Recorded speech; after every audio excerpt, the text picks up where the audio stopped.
Like a birthday of Shiva, you can say, or something. How can it be? Because he's eternal. He's all the time there. So what demarcates today's celebration is the establishment of Shiva on this earth.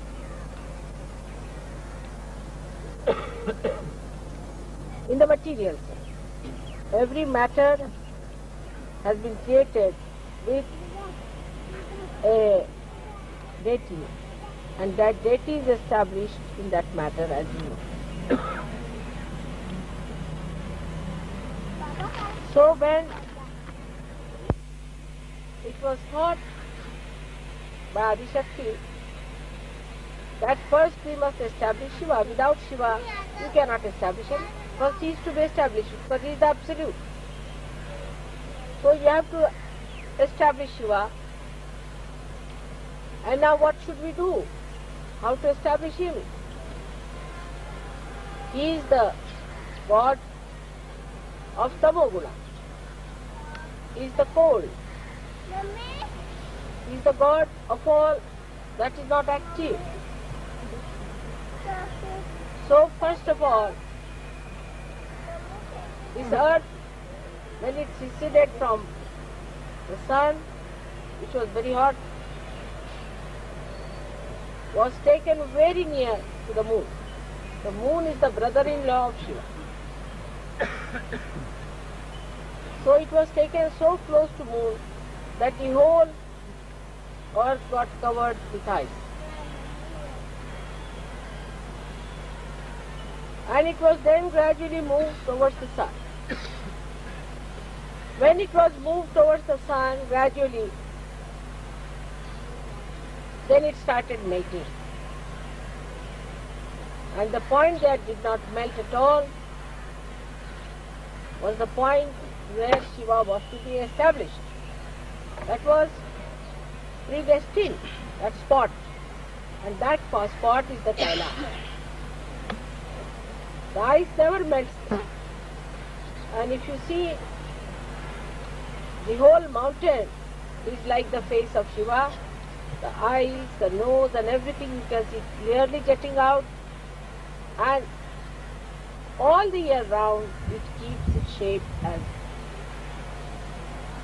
That is how Shiva was created. And he was placed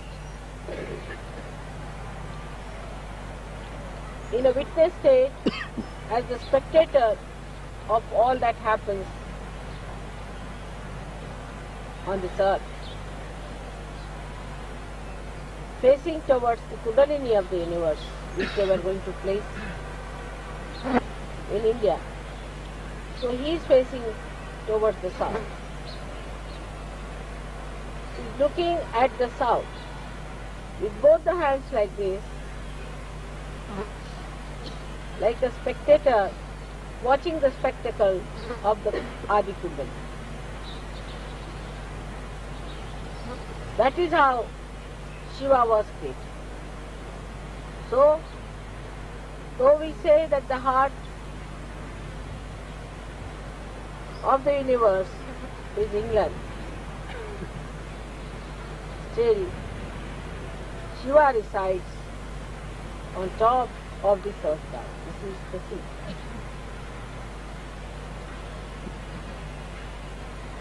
Like you have got the seat of Shiva on top of your head, but he resides in your heart.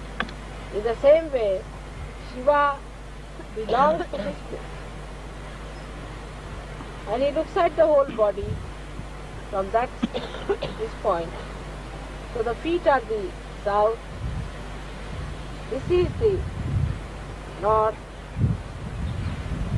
this is the east, west, and this is the east.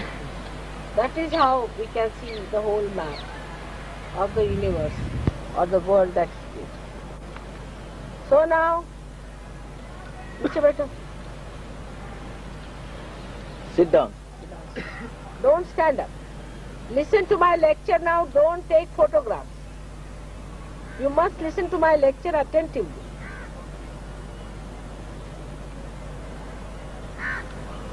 Yes. In a meditative way, you must listen to me. You must make full use of me, isn't it? You should be meditative. Then you can hear me very clearly. You don't have to bother. You have to be meditative. So this is south. So you are facing towards the south as a witness. Just now somebody told me that in the south people put their head towards the south and put their feet towards the north. I mean, imagine. The feet are put towards Shiva, who is on the north. Kailasha is in the north, isn't it? It is not in the south. So why put your feet towards the north? I mean, one must use logic. These Brahmins have told you all these stories and you are doing just the opposite. That should not be done. Sometimes I feel God saved this country from Brahmins. They are everywhere now. They are our rulers, they are everywhere. And they have no idea what Brahma is. If they are real Brahmins, I am sure one day the real Brahmins will be in charge of this country. So now, when we understand that Shiva is the first thing that is established in the matter, then in us also first the Shiva is established. When the fetus takes its form, the throb in the heart is the establishment of Shiva. That is the sign that Shiva has been established. In case of people who are born with bad heart or with trouble, one has to say that Shiva is not fully established. Not that they are bad people, but they are not supposed to live for long and have to have another heart later on maybe, or that there might be some sort of a problem in their previous lives, and if they pay attention to Shiva Tattva, their heart can be cured. So the most important organ in the body is the heart. If the heart fails, you cannot remain. So the most important thing is to look after your Shiva principle, which is the earth. We are worried about every sort of mundane thing. Worried about this, worried about that. But we are not worried about our spirit. This is the biggest problems with us. If you worry about your spirit, if you pay attention to your spirit, the whole universe then vibrates with Parabrahma, which is nothing but joy. So without any attention to spirit, if you think we can enjoy life, you cannot.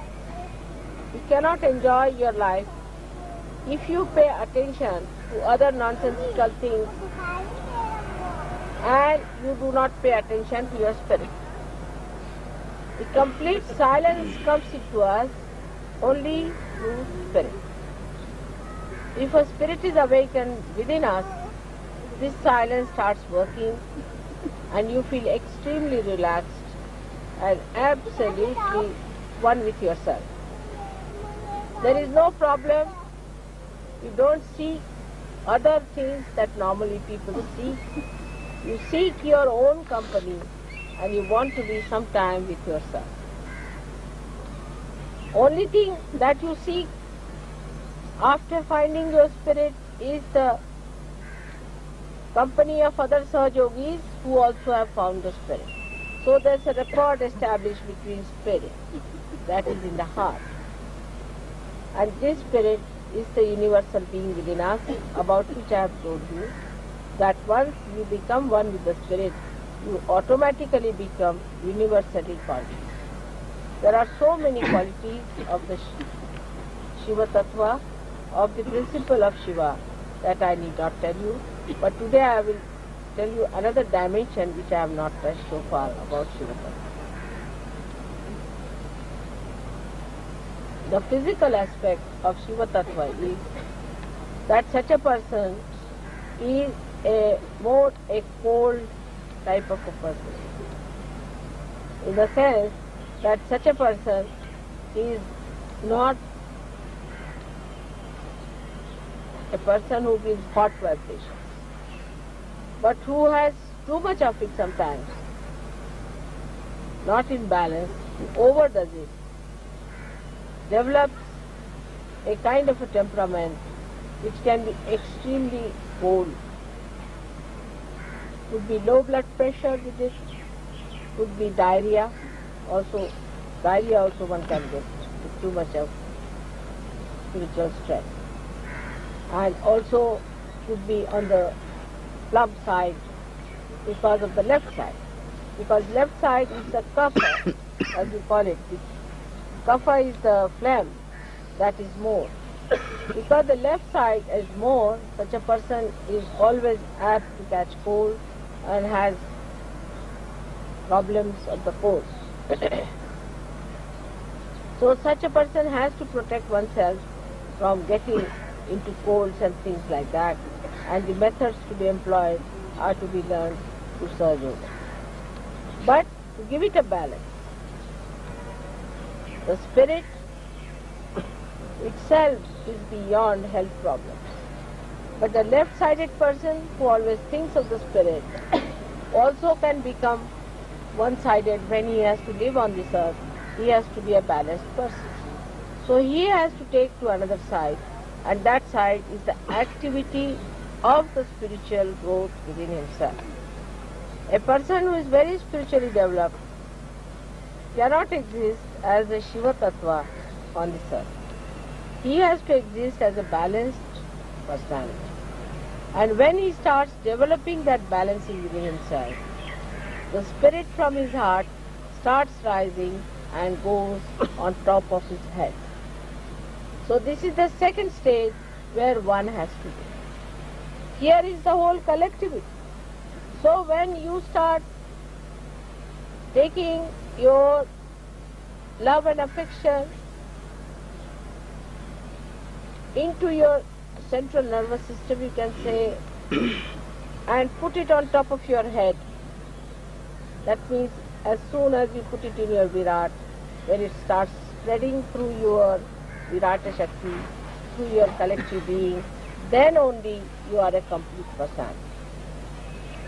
Otherwise you are a Shiva Tattva. Shiva Tattva exists whether this universe exists or not. It exists even when the whole universe is existing, even when it vanishes, it all goes into that, merges into that Shiva Tattva.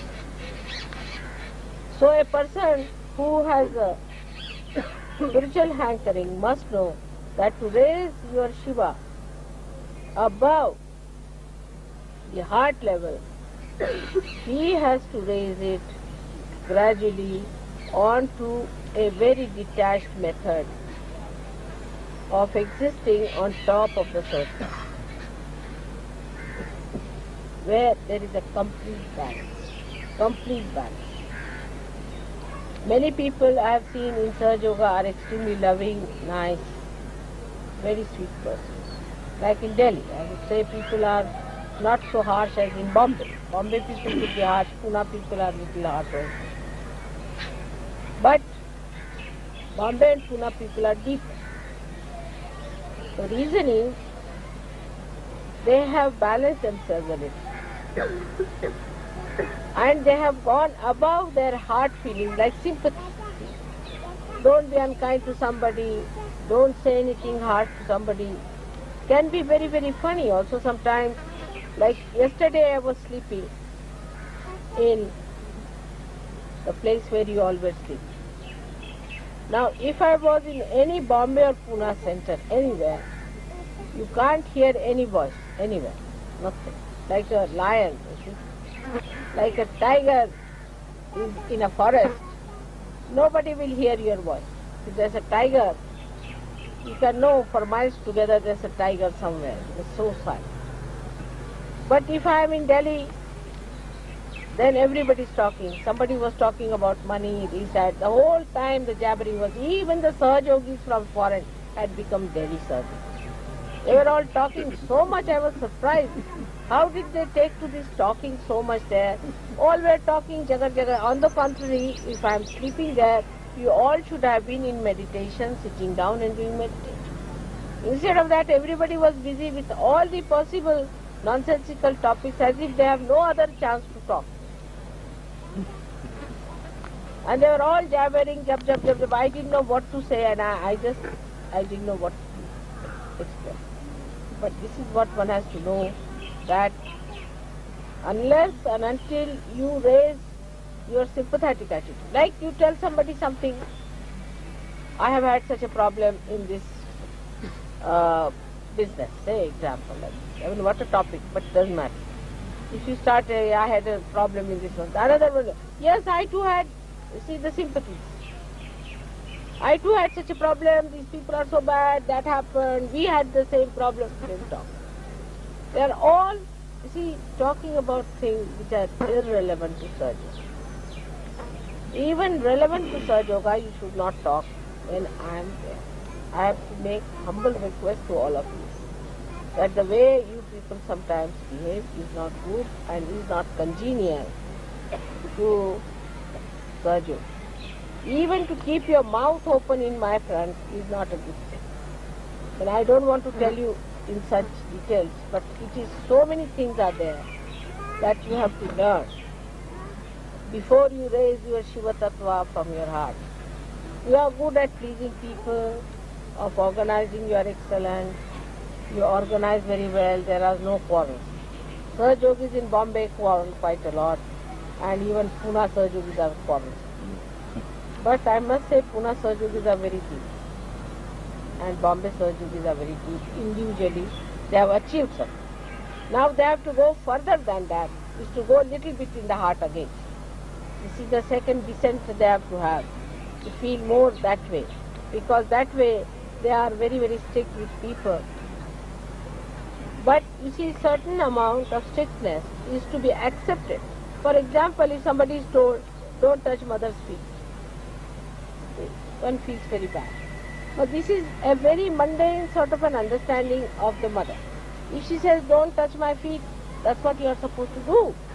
You have to do exactly what will please me and not what will please you. So you must change your attention for pleasing all the public.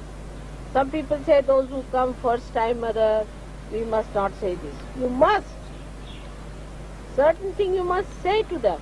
Otherwise you will make me aprasanna. That will cause problem. But when you say to others, you need not go like Pune and Bombay people in their special Marathi language, but say it in a proper Urdu style, that people don't feel bad, but you must say it. You should not put those people on my head. Instead of that, you should tell them in such a way that people are all right. So to go deeper into you must do also individual meditation and samuhik. I would not say all the Sahaja Yogis in Delhi are like that, but we are very good at organizing. Which our Bombay Sahaja Yogis and these Pune Sahaja Yogis must learn. They quarrel among themselves and I really get fed up. And they treat each other shabbily, that I don't like. But individually they are all right. So they become individualistic. Some people become individualistic and some people become publicist. They please the public. Now they are two extremes. What should a Sahaja Yogi do? They have to become mother addicts. They should do what your mother likes. Do you understand? Need not please the public or need not please the individual, but do what your mother will like. That's a very simple thing which Adi Shankaracharya has told you, that just give the mother please. But nobody makes that study. Try to make the study what makes mother peace. Then you will see, I am very easily pleased, you see, as a Shiva Tattva. Even if you make mistakes, twice you pull your ears, all right. But don't go too far. You see, the mistakes you commit is all right, but don't take it for granted that you can go on committing mistakes, because you will get a big rope, but you will hang yourself ultimately, isn't it? So be afraid of the rope also which is given to you. It will hang you much better otherwise. So one has to understand that you should not be addicted to public opinion or to the opinion of your own. Both things are wrong. You must behave in such a manner that it should please all the deities within me. As far as I am concerned, I don't exist. I have no existence. Really, believe me, I have no existence at all. I just is an assemblage of so many existences. Otherwise, I don't exist. I don't find myself anywhere in this body, anywhere. I don't find myself anywhere in the universe. I am nowhere. I sometimes find, what is all this? It is not mine. It is all foreign to me. But still I permeate into it, enjoy it, live with it. But I am not in it.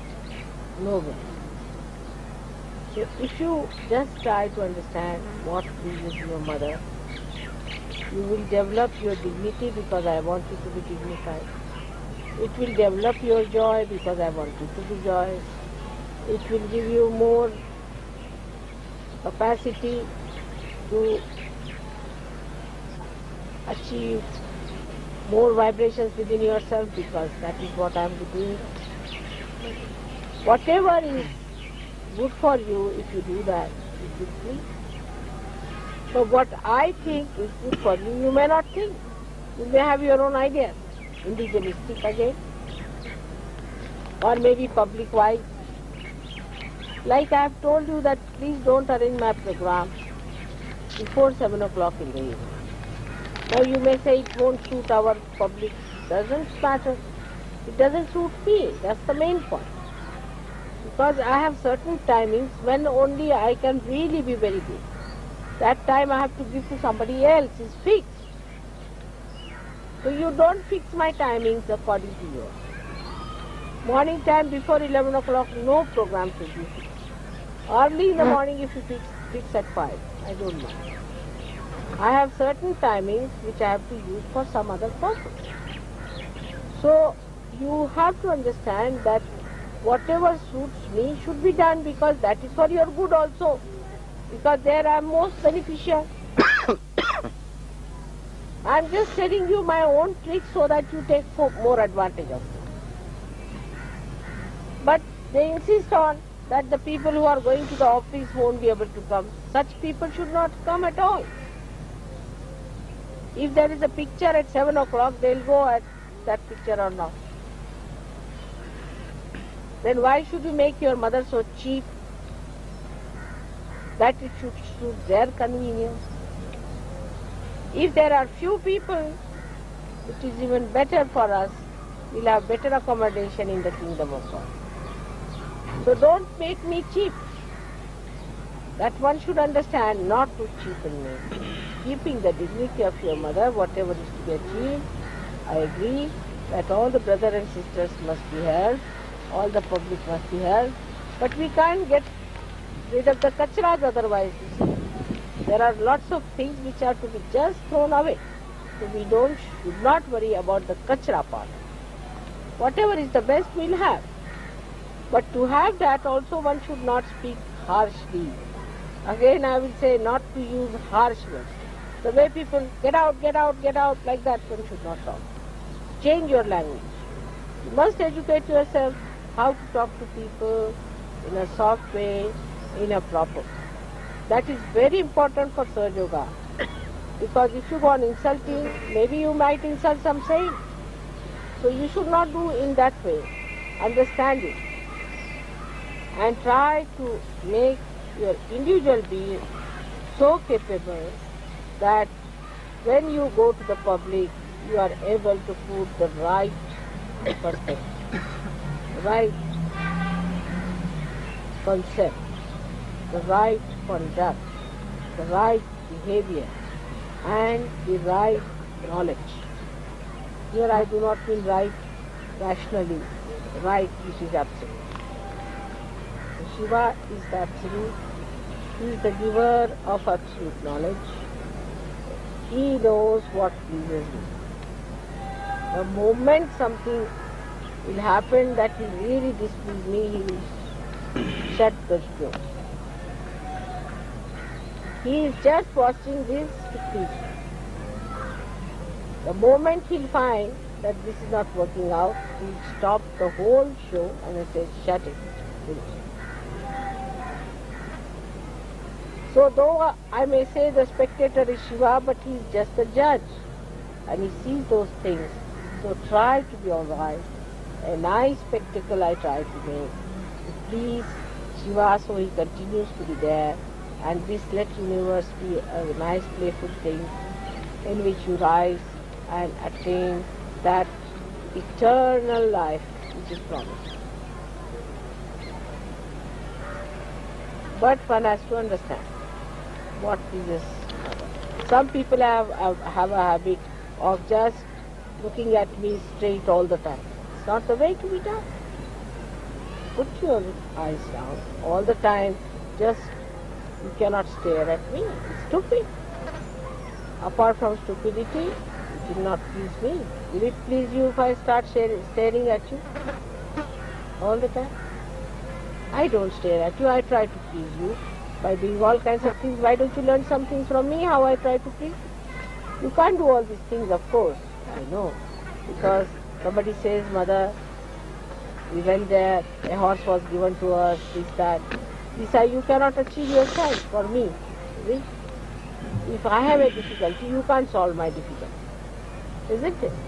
But I can solve your difficulty. So I can please you very easily because I have so many methods of pleasing you. So whatever methods are there, by which one should not positively displease. That's the only thing. You don't do anything special, but don't do something extraordinary just to displease. If you understand this simple thing, that don't try to do anything that will displease, you please. It is so simple. You don't have to do anything extra. Just try to be loving, affectionate, dignified, and I'll be very happy with all that. As it is, I'm overjoyed. I'm very happy. But I have to tell you what one has to achieve and how one has to go about these things. So it is necessary now for Delhi people to rise from the heart to the Sahasra. And it is necessary for Bombay and Pune people to go from heart to go from the Sahasrara to the heart. I would say Rauri people are in between. Rauri people are in between. They are very good organizers and they don't create problem for me as far as individuals are concerned. So I think Rauri is a place, perhaps maybe it is my car, that it is so good whatever it is. But we all can be like that. We all can change and inform each other and improve and educate us. All this education can come to us if we really love ourselves and care for our evolution. We don't have to bother about it much if we really care. Gradually all these things will work out and the balance can be established. Those people who talk too much should not talk so much. What I feel that when you talk too much, when you stop, you just stop. In between. When it is necessary, you must talk. When it is not necessary, you should not talk. So that kind of personality gradually you can develop in Sanjoga, that you will develop that wisdom, how far to go, how far not to go. Not to go is the quality of Shiva. He doesn't do anything. He's just sitting down there and watching the whole show. He doesn't do anything. But still, he is the one who has to watch. If he doesn't watch, then the whole show is over. If you understand that in not doing anything, how much he is doing. See the concept. He is doing nothing as such, but he is making everybody dance to please him.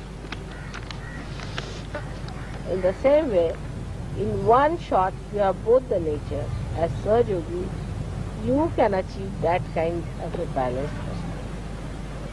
It is for your good, for your evolution, for your development. So today all of you have a great chance of evolving individually within yourself this Shiva Tattva, which ultimately permeates into the whole. Kabira has said it in a beautiful couplet. I don't know if you people have understood. It is Mana mamata ko thira kar launga. The compassion of my heart I will vibrate. I will bring it out. The compassion of my heart I will vibrate and bring it out of Pancho Tattva milaunga and put it into the 5 elements. See Kabiraj, you follow him, how great he is. People talk of Kabir Das. See, he says that take it out of the heart and put it into all the 5 elements. This is what is Sahaja. If you understand that, then you don't have to understand anything. You have got it in your heart, become the capitalist in your heart and become a communist outside. If you can achieve this balance properly, you have done it. And we can do it. We all of us put together, we will do it, we can achieve. And we can show to the world that everyone can achieve. All ordinary human beings, so-called, we can become extraordinary. So today we have to decide about ourselves that we are going to do it, we are going to be educated about it in a spiritual way, in a Sahaja way. And every moment, if you watch yourself, you can. And not to explain yourself, or to say, oh, this happens to me and that happens to me. That's not the point. Many people tell me like that. That's absurd. You challenge yourself, how can it happen to you? Why don't you do it? You should do it. Why can't you do it? Like that you take yourself to task and you can work it out, I'm sure, because you have got the power. I bless you all for your spiritual development and for your collective. Both things must be looked at. If you have spiritual development and no collectivity, it is useless. If you have collectivity and spiritual development, none, it is useless. Combine it properly. So we have to take Shiva and establish him into the Virat. This is what we have to do, and if you understand this point, your relationships with others also will be good, permanent, of a very substantial nature, and the quality of Sahaja Yogi's life will be something very, very good. May God bless.